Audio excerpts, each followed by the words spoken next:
आज देखें जरा किसमें कितना है दम, जम के रखना कदम मेरे साथिया। मीटिंग था, शिष्टाचार था। अभी जीत कर वापस आए, कल हमारे सांसदों की बैठक है, तो हर एक प्रत्येक वर्ष की भांति या प्रत्येक चुनाव की भांति एक बार पुनः यहाँ पर आया था, लोगों से मिलने के लिए आया, साधुवाद दिया, साधुवाद लिया, धन्यवाद किया, धन्यवाद लिया।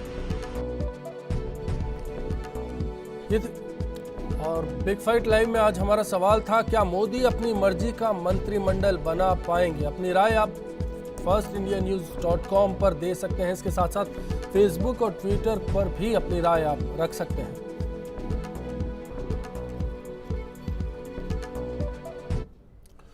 ज्योति जी, कीर्ति आजाद थे, दिल्ली में थे, संघ कार्यालय के बाहर थे। उनका कहना था साधुवाद दिया, साधुवाद लिया और शिष्टाचार मुलाकात की। दरअसल हर भाजपाई जो संघ से जुड़ा है या उस बैकग्राउंड से आता है, क्या कारण है कि हर बार वहां पहुंचता है और शिष्टाचार भेंट इस तरह की होती है, लेकिन उनके मायने बाहर बाजार में कुछ अलग होते हैं? देखिए, बाजार ऊंचे नीचे आते रहते हैं, विचारधारा अपनी जगह चलती है। मातृ संगठन की इन्होंने बात की। संघ के स्वयंसेवकों ने इस बार वोट की प्रतिशतता बढ़ाने के लिए और एक निर्भय तरीके से चुनाव हो सके, लोकतंत्र मैच्योर हो सके, लोकतंत्र के सही मुद्दे सामने आ सके और कांग्रेस का कुशासन। मोदी कहीं नहीं थे उस विषय में। सुनिए ना, पूरी की पूरी स्थिति में अगर लोकतंत्र को मजबूत करने के लिए एक स्वयंसेवी संस्था ने इतना बड़ा योगदान दिया, स्पष्ट योगदान दिया, खुलकर योगदान दिया, वो धन्यवाद के पात्र है। एजेंडा मोदी थे या आपने जो कुछ बताया वो एजेंडा नहीं? सुनिए, प्राथमिकता संघ की केवल एक ही होती है, राष्ट्रवाद। इसके अतिरिक्त कुछ नहीं, जितना मैं समझी हूँ। बाजार में क्या इंटरप्रिटेशंस चलते हैं वो बाजार वाले जाने, और बाजार के लोग कभी भी भारत की राजनीति को तय नहीं करते, ये आप जानते हैं। मीडिया अगर राजनीति तय कर रहा होता तो माननीय मोदी जी की डायरेक्शन कुछ और ही होती।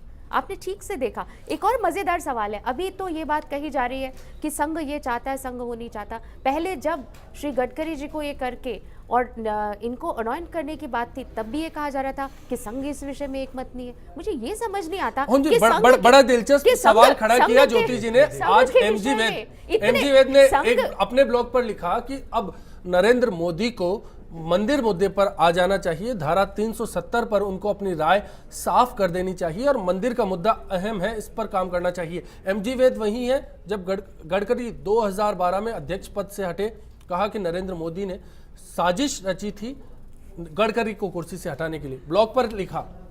क्या एक छोटी चीज इसमें ऐड करना चाहिए, इसीलिए बार-बार जो बिल्कुल सवाल मुझसे किया, मुझे बोलने दीजिए।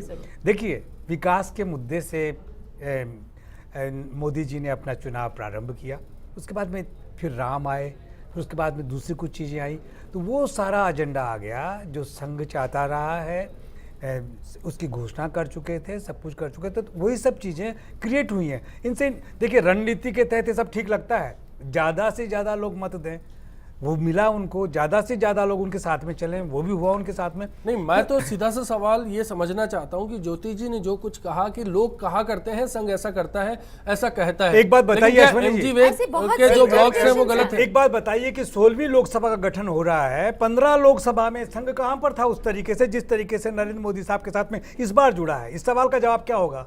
इसके बारे में क्यों नहीं बताएं? इससे पहले क्या राष्ट्रवाद नहीं की जरूरत नहीं थी? जी, प्रत्येक समय में, प्रत्येक काल में, अगर आपने, मैं तो संघ के प्रवक्ता में, मैं इस क्षेत्र में बोलने को आधिकारिक नहीं हूँ, लेकिन आज मुझे उस प्रेस कॉन्फ्रेंस की बिल्कुल झलक दिखाई देती है जिसमें परम पूज्य माननीय भागवत जी ने स्पष्टता के साथ कहा था कि राख से भी उठकर खड़े हो जाएंगे। देखिए, उठकर खड़े हो गए। अपने स्वयं सेवक के प्रति आप मत भूलिए कि स्वयं सेवकत्व समझने के लिए ओम जी क्या अटल जी नहीं थे? ओम जी और ज्योति जी, सवाल नरेंद्र मोदी नहीं है, दरअसल संघ को लेकर सवाल है कि क्या संघ का ये दखल नहीं होता? क्या इस तरह के बयान या इस तरह के प्रभाव नहीं छोड़े जाते? संघ का दखल किसी भी स्थिति में राजनीतिक परिदृश्य में कभी नहीं होता। आधिकारिक तौर पर संघ ये बात कह चुका है। कल आपने राम माधव जी से भी इंटरेक्शन में ये बात सुनी, इससे पहले संघ की दृष्टि से दत्तात्रेय जी भी ये बात कह चुके हैं। हम लोग शिष्टाचारवश अगर भेंट के लिए भारतीय भवन जाते हैं, मैं तो महीने में 10 बार विभिन्न विषयों पर, कोई मिलने आया तो भी, अदरवाइज तो भी आप जाते हैं, उसका कोई राजनीतिक अर्थ नहीं होता। ये बिल्कुल ऐसा ही है जैसे आप अपने मित्र के यहाँ गए ये तो आप ठीक कर रहे हैं, बताइए लेकिन ओम। इतना एक तो होता प्रत्यक्ष, एक होता अप्रत्यक्ष। प्रत्यक्ष रूप चलिए, से अब भले ये से भी इनकार होगा। करते हैं, लेकिन अप्रत्यक्ष रूप से तो निश्चित रूप से है। ये हम पत्रकारों के निगाह से बात छिपती नहीं है। आप उसके चाहे कितनी ही बात कर लें, आप लोग कुछ भी बोलें, लेकिन हम जानते हैं निश्चित रूप से कि संघ जो संघ के साथ में जो संबंध है भारतीय जनता पार्टी का, उसको गौण नहीं किया जा सकता। और इस वक्त जब मोदी जी इसका अपने मंत्रिमंडल का गठन करेंगे तो संघ की इच्छा के साथ में ही करेंगे। संघ को अनॉइड करके मोदी जी इस देश के प्रधानमंत्री। सुनील जी क्या कहना चाहेंगे आप? देखिए अश्विनी, मैं आपको कुछ बात बताता हूँ, क्योंकि नरेंद्र मोदी लगातार एक बात कहते रहे कि एक सशक्त प्रधानमंत्री, एक ताकतवर प्रधानमंत्री, ताकतवर नेता। मैं ताकतवर नेता का आपको एक छोटा सा उदाहरण देता हूँ। एमओ मथाई ने बड़ी अच्छी किताब लिखी है, reminiscence of Nehru. Reminiscence of Nehru के अंदर कहते हैं कि नेहरू जी रात को अपने स्टडी टेबल के ऊपर पढ़ते पढ़ते सो गए। तो जब पढ़ते पढ़ते सो गए तो वहाँ एक कागज की एक चिट पड़ी थी। उस चिट को उन्होंने देखा, जो मथाई वहाँ पे थे, एमओ मथाई जो उनके सेक्रेटरी थे, उन्होंने ऐसे रख के उसको उस बुक के अंदर रख दिया। एक हल्की सी एक गिद्ध दृष्टि पड़ी। नेक्स्ट शपथ ग्रहण था। शपथ ग्रहण में देखा कि जिस लिस्ट को वो कैजुअली वो मान रहा था कि ऐसे इन्होंने लिख लिया होगा, दूसरे दिन वो सारे नाम मंत्रिमंडल के अंदर शुमार था। ये होता एक सशक्त नेतृत्व का प्रमाण। यहाँ सशक्त नेतृत्व नहीं है, ये स्वयं एक पेपेट है। ये एक पपेट है। मेरी बात, ये शब्दबाजी नहीं है। खैर ठीक है, मेरी बात सुनिए। आप बोलने दीजिए। आप एक बात है, या तो आप ऐसा करिए, आप मत बोलने दीजिए, आप इन्हीं का वर्णन। आप बोलना, मैंने एमओ मथाई, मेरी बात सुनिए, एमओ मथाई का मैंने रेमिनिसेंस ऑफ नेहरू से आपको एक इंस्टांस दिया है। एक पावरफुल जो लीडरशिप होती है उसके एक अलग ढंग के आपको रिफ्लेक्शंस दिखते हैं। आज अगर आप देखेंगे इस सरकार के गठन से पहले, तो गठन से पहले ही 4-5 केंद्र बन गए। एक अशोक रोड के ऊपर एक केंद्र है, एक केंद्र झंडेवालान के अंदर है, एक गुजरात भवन के अंदर केंद्र है, और एक जो केंद्र है वो रूसा हुआ बैठा हुआ है, जिसको ये कहा जा रहा है, आपको अच्छी तरह मैं याद दिलाना चाहूंगा, एल के अडवाणी साहब 16 मई को बाहर निकले। जब उनसे पूछा कि इस जीत की क्रेडिट किसको है, तो वो कहने लगे इस जीत की क्रेडिट आरएसएस को, इस जीत की क्रेडिट बीजेपी को है। कहीं भी उन्होंने नरेंद्र मोदी जी का नाम तक नहीं लिया, जो कि अधिकृत इनके उम्मीदवार थे। उसका रिएक्शन आपको बनारस के अंदर दूसरा देखने को मिला, जब मोदी जी ने एक बात कही, माननीय मोदी जी ने एक बड़ी जोरदार बात कही, बिल्कुल जल्दी कि ये जो सरकार आएगी, ज्योति जी उतावली, बिल्कुल मैं बात खत्म कर रहा हूं, मेरी बात खत्म कर रहा हूं, मेरी बात खत्म कर रहा हूं बस मैं। उन्होंने ये कहा कि ये जो सरकार आएगी, ये वो सरकार होगी जिसमें आजादी के बाद बने हुए लोग ही कैबिनेट में होंगे, आजादी पहले बना हुआ आदमी एक भी कैबिनेट में होगा। यानी स्पष्ट संकेत था कि मुरली मनोहर जोशी जी, एल के अडवाणी जी, आप सब लोग अपने अपने बेडिंग समेटिए, अपने अपने बोरिया बिस्तर समेटिए, और 3 केंद्र बन गए आज। ज्योति जी बताइए, आप कुछ कहना होने का लंबा इंतजार किया। 2 बातें कहना चाहूंगी मथई साहब के बारे में। इतना लंबा पंचतांत्रिक वर्णन करने से पूर्व अगर जरा संजय बारू जी की किताब के रेमिनिसेंसेस भी देख लेते तो मे भी ये बात पहले पता लग जाती कि शक्ति के 2 केंद्रों के साथ जूझना कितना कठिन होता है। बेचारे मनमोहन सिंह जी से पूछिए, हमारी गलती थी, हम हार गए। सुनिए ना, अभी जिनको आजादी मिली उन्हें पूछिए। असली आजादी तो जो कहना चाहिए कि इस प्रकार के जनतंत्र से जहां शक्ति के 2 केंद्र, सबसे कैद प्रधानमंत्री था। ऐसी बात करने से पहले, शक्ति के केंद्रों की बात करने से पहले या सशक्तता की बात करने से पहले कांग्रेस अपनी बात ही, they don't walk their talk. यहाँ सारी दिक्कत है। आप ऐसे स्पष्ट कर दीजिए जो भी जो कुछ संकेतों में जो बात कही गई है, अडवाणी जी के विषय में भी कांग्रेस जानती है। सुनील जी ने जो कुछ कहा क्या गलत है? 100%। सोनी जी के विषय में भी जानती है, भागवत जी के विषय में भी जानती है। कांग्रेस ओमनीप्रेजेंट है, कांग्रेस सब जानती है। एक सेंटेंस, सब जान के कांग्रेस इलेक्शन पूरा लूज करती है क्योंकि जनता के विषय में नहीं जानती। गठबंधन की राजनीति में लीडरशिप कलेक्टिव होती है। यूपीए चेयरमैन या एनडीए चेयरमैन, जब जिस किसी का मंत्रिमंडल होगा उसमें सब कुछ डिस्कस करना पड़ता है।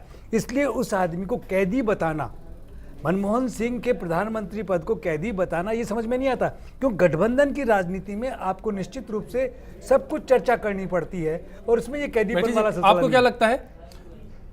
देखिए, जो 2 विचार हमारे सामने हैं, और परिवार में भी हमें कोई निर्णय लेना होता तो हमें बात सबसे करनी होती है।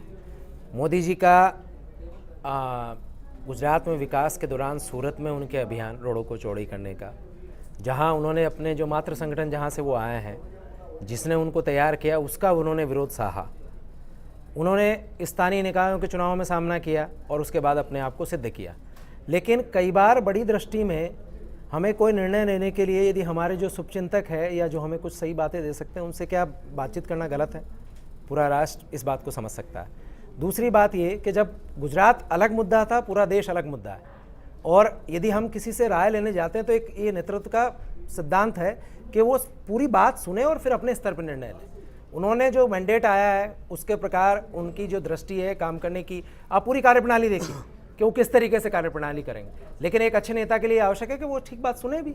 तो क्या बुराई है यदि वो किसी की राय लेकर कोई बातचीत करते हैं? तो कोई बुराई नहीं इसमें, मैं समझ। मैं मीठी की बात को सप्लीमेंट करना चाहूंगी कि पूरी स्थिति में केवल सोनिया राहुल इस दृष्टि से सरकार चलाने की मंशा भैया हमारी नहीं है। सुनील जी, भारतीय जनता पार्टी कंसेंसस से ही चलने वाली मैं आपके पास आऊं उससे पहले एक और सवाल है जहन में उठा मेरे। जब नरेंद्र मोदी को प्रचार समिति का प्रमुख बनाया जा रहा था उस दौरान भी कुछ विरोध के स्वर थे। मोहन भागवत वहां उस पूरे रोल में सक्रिय रूप से नजर आए। अब जो सुनील जी हैं उनका सवाल ऐड करके मैं इस पर भी राय जानना चाहूंगा। सुनील जी कुछ कहना चाह रहे हैं? हाँ, मैं बिल्कुल ये कहना चाह रहा हूं कि देखिए, राय मशवरा एक अलग चीज है और डिक्टेशन एक अलग चीज है। भाजपा के अंदर केवल जुम्मे अभी 48 घंटे भी इनको पावर मिले नहीं हुए हैं, और उसके बीच में वास्तव में आप निस्संदेह आप मान लीजिए और अगले कुछ दिनों में आपको उसके रिपरकशंस भी दिखेंगे। वहाँ सत्ता के बहुत सारे केंद्र हो गए, वो आपस के अंदर कुछ अशोक आपको बताए तो RSS जो बेसिकली उनका इस बारे में मानना ये है कि अकेले नरेंद्र मोदी जी के पास निरंकुश ताकत नहीं होनी चाहिए, उसके साथ साथ कुछ केंद्र और बना दिए जाए। उस केंद्र को बनाने की कवायद चल रही है और इसी कवायद के चलते मंत्रिमंडल गठन में भी देरी होगी और इसी मंत्रिमंडल के इसी कवायद के चलते शपथ ग्रहण में भी देरी होगी। एक सवाल बिल्कुल एक बड़ा सवाल सुनील जी ने यहाँ छोड़ दिया है कि प्रधानमंत्री पद की शपथ को लेकर भी देरी के पीछे वजह हो सकती है और आगे फिर कैबिनेट के गठन को लेकर भी ये देरी बढ़ सकती है, इंतजार बढ़ेगा। फिलहाल वक्त एक ब्रेक का, आप भी इंतजार कीजिए, कुछ ही पलों में लौटते हैं और चर्चा को जारी रखेंगे। जाहिर है इतना बहुमत मिला तो एक जो मोदी जी की छवि के हिसाब से वो अपने पकड़ पूरी रखेंगे और अपने दबाव में पूरे सबका काम अपने हिसाब से रखेंगे मोदी जी। मंत्रिमंडल बिगर दबाव का ही काम करेगा, जैसा गुजरात में देखा गया है। गुजरात को उन्होंने आगे बढ़ाया है, वैसे ही मंत्रिमंडल निष्पक्ष काम करेगा, किसी के दबाव में आगे काम नहीं करके वो देश को आगे की तरफ ले जाएगा। भारतीय जनता पार्टी और सबका सहयोग से अपने मंत्रिमंडल का गठन जो होगा वो करेंगे। किसमें